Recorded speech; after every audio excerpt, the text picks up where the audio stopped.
So you want to be a train driver, but how do you go about landing your dream job? What qualifications do you need? What are the age restrictions? And just how do you go about applying anyway?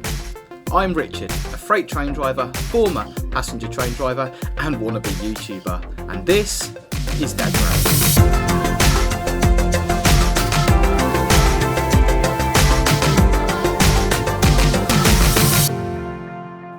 Hello and welcome to Dad Rail. Before we jump into the video, I'll start with my usual caveat that all the views and opinions expressed within this video are solely my own unless otherwise stated and may not reflect those of any companies I may be or may have been employed by or associated with.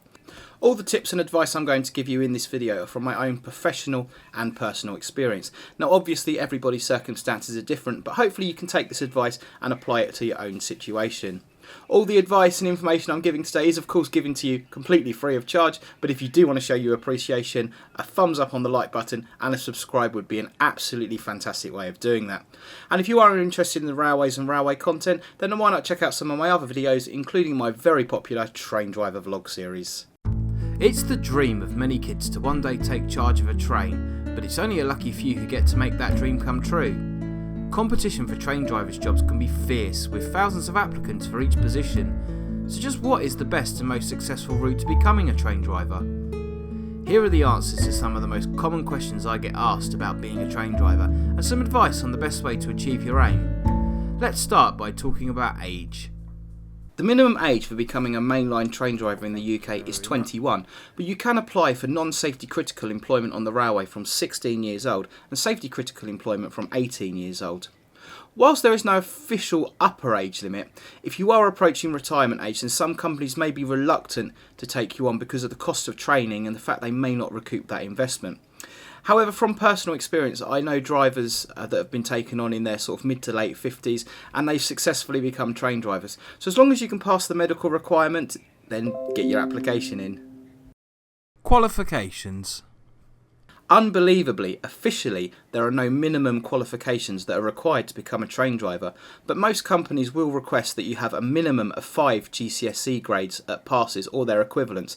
That was a grade C when I was at school. I believe that's now a level 4, and that normally must include maths and English. The railways are very good at seeing the person, not the grade. So when you apply for a train driver's position, you'll be invited to sit an assessment day. You'll sit a variety of tests that are designed to test your ability to carry out the role. I'd love to make a video on the assessment day in more detail, but it's changed so much since I've done it, and companies are quite secretive about what this contains. So if you have done the train driver assessment recently, I'd love to hear from you. So please do get in touch. If you're still at school or still in education or just about to leave education and you're considering pursuing a career in train driving, I've got some extra advice for you at the end of the video. Medical requirements. In order to become a train driver, you'll need to pass the train driver medical and meet the minimum medical standards. You'll be assessed on your vision, both near and far vision, and your colour perception will be checked. Glasses are permitted for this test. Hearing will form part of your medical, and again you'll have to meet the minimum standard required for the hearing test. I'll put a link to the railway medical standards in the description below. Some companies will permit the use of hearing aids for the hearing test, but this is not yet standard across the industry. Your general health will be checked, including your height, your weight, your BMI and your blood pressure. Train drivers will also be required to undergo an ECG test. But most importantly of all, you'll need to undergo a drugs and alcohol screening. This is done by providing a urine sample that's then sent off to a laboratory to be assessed, just to check you haven't got any prohibitive substances in your body. The medical officer will talk to you about your physical health, your mental health and your past health history before providing a report to your employer about your medical suitability for the role. How to apply. So just how do you go about applying to become a train driver? Is it as simple as finding a train driver's job advertised online and applying for it? Well, yes and no. Competition for drivers' jobs are often fierce, with thousands of applicants applying for each position. You can simply check on railway companies' websites and recruitment sites for train drivers' jobs and submit your application. But with so many people applying for each role, this isn't normally the most reliable way to land a train driver's job. Best route to success. In my opinion, the best route to train driving is to look at the railway as a career path. Look for alternative railway jobs such as platform positions, shunting or conducting positions. However, it is important that you apply to a company that actually employs train drivers. This way you get the opportunity to apply for a driver's job as an internal applicant. Railway industry has a strong history of promotion and recruiting from within. Applicant numbers for other railway roles are normally far lower than that of train driver positions, and entry assessments are normally easier. A word of caution though. There are lots of companies and agencies that provide staff to railway companies. If your goal is to become a train driver, ideally you want to be employed directly by a train company. Internal vacancies are not normally open to contractors and agency staff. So my top tip is definitely to get your foot in the door of any railway job you can.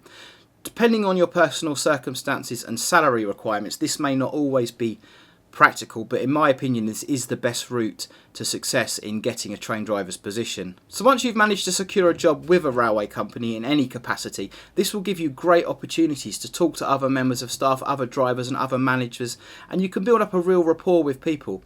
You can prove yourself to be a reliable, hard-working member of staff with, if you'll pardon the pun, a good track record. And that excellent relationship you form with your colleagues and your managers will certainly help you to land a train driver job as an internal applicant. Companies are more likely to employ someone who's coming internally because you have that proof. They have proof that you're a reliable, hard-working member of staff, that you're a good person, that you're not going to let them down. As I said earlier, it can cost literally thousands of pounds in a year to 18 months to train someone.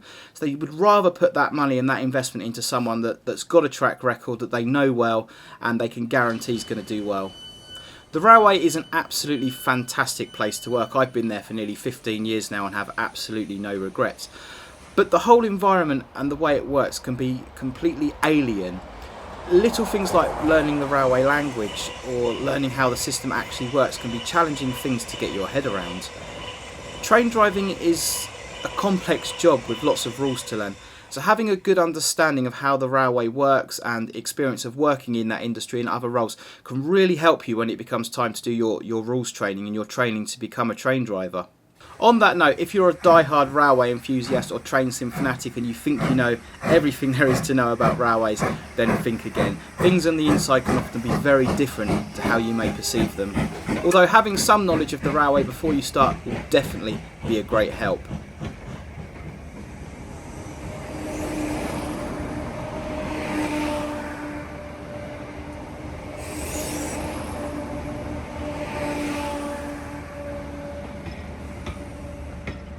Advice for school leavers. If you're still at school or college and you want to pursue a train driving career, then I would say go for it. Absolutely go for it. But a word of caution and advice.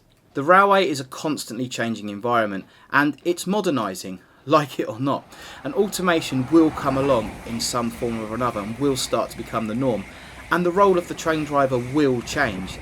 Whether that be in 5 years or 50 years, it will happen. If you're solely focused on becoming a train driver and you leave school with the sole aim of becoming a train driver and only with the qualifications you need, being the GCSE qualifications, then that really restricts your options in later life. The novelty of driving a train can wear thin pretty quickly, and without at least A-levels to back you up, progressing into management, operations or training in the railway industry is going to be very, very difficult. That's not to mention your opportunities outside of the railway industry.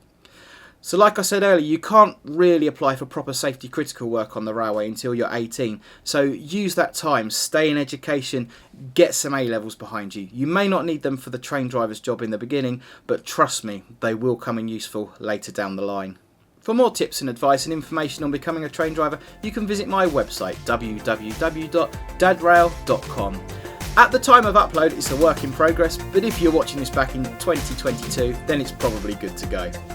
So I do hope this video has been of some use to you, and if you'd like me to make some more videos along these lines, maybe with interview techniques or details about different jobs on the railways and job descriptions, then please do get in touch either via my socials, on my Discord, or of course in the comment section below.